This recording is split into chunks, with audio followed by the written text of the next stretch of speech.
A definition of stigma, I just sometimes like to look at definitions, apparently is a mark of disgrace associated with a particular circumstance, quality, or person.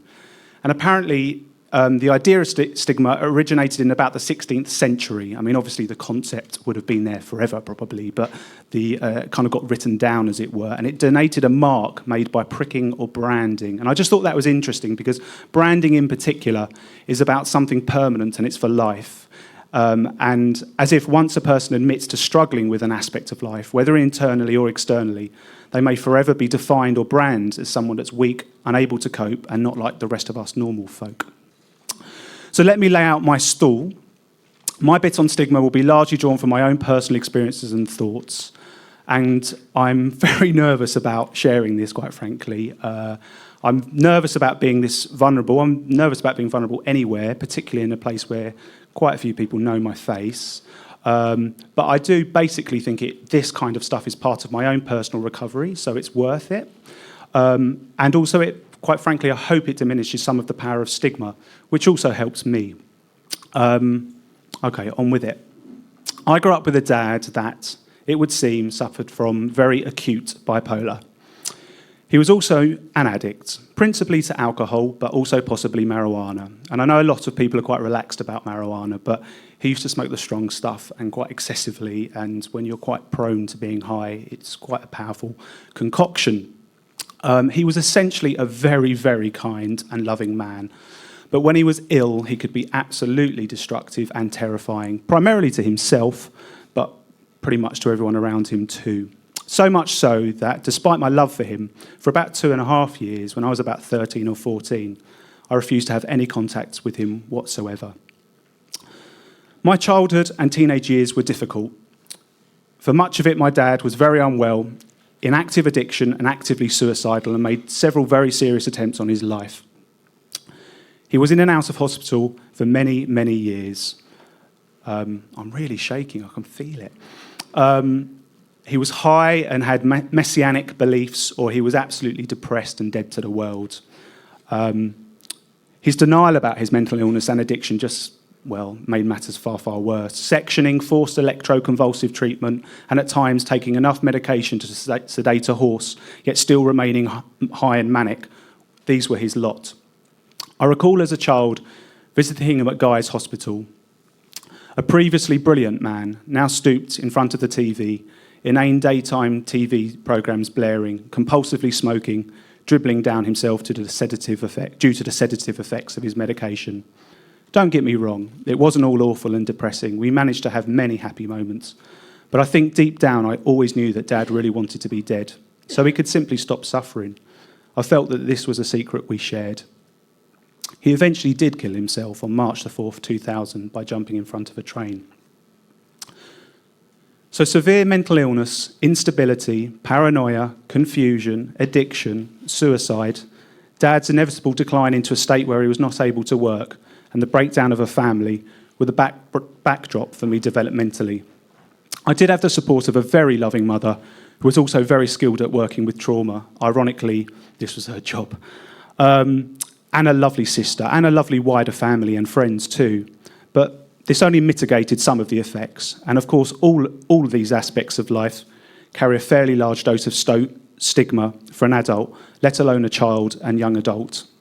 For my father's parents, in many ways, they and their peers regarded his mental illness and addiction a sign that he was simply weak-willed and unable to cope, and therefore he represented a source of great shame for the family, a failure of upbringing. His addiction, in particular, which I now view as a form of mental illness, was particularly shameful.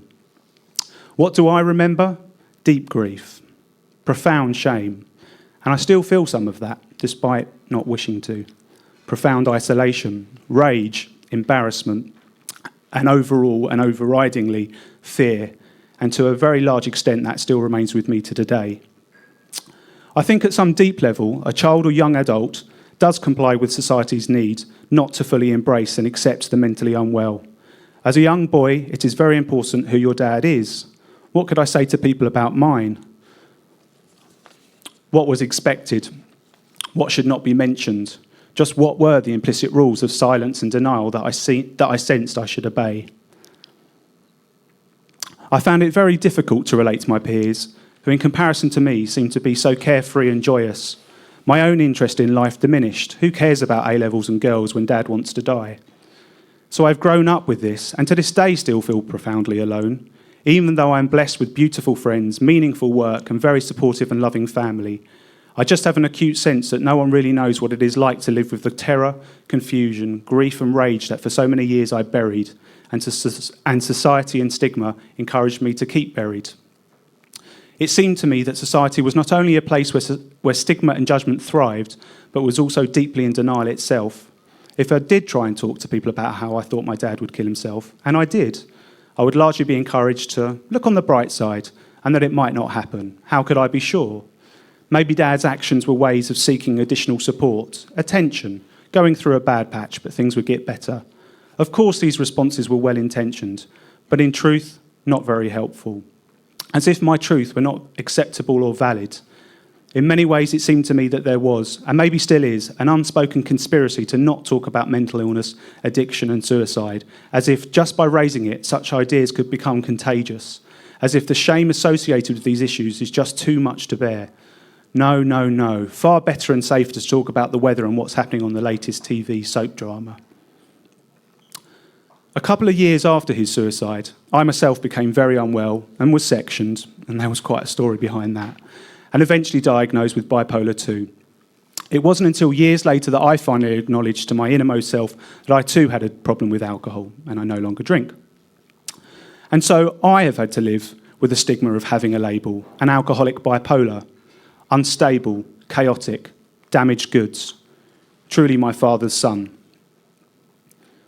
Without doubt, the stigma in society about mental and emotional distress is very damaging. But it seems to me the real damage of stigma is that it tends to get internalised, and then it is very easy to imprison oneself with a label, for example. I am bipolar, this defines me, without any further encouragement for society being necessary. One becomes self-censoring and one's own oppressor. If society were a person, I think it would be deemed very unwell.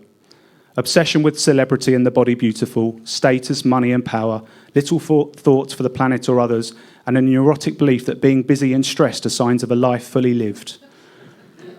Where we unconditionally worship the provable, glorious science, as mindlessly as it would seem previous generations unconditionally worshipped the unapprovable. The implied maximum being, if it can't be measured, then it doesn't exist. Where does this leave love, I ask? But that's a topic for another day. From my experience, many people that get labelled with a mental health diagnosis have had some form of significant trauma in their life. Abuse, addiction, directly or indirectly, abandonment, emotionally repressed or dysfunctional family systems, the list goes on. Could it be that people that are labelled mentally unwell simply are more sensitive to the madness all around them? I really don't know, but I do sometimes wonder.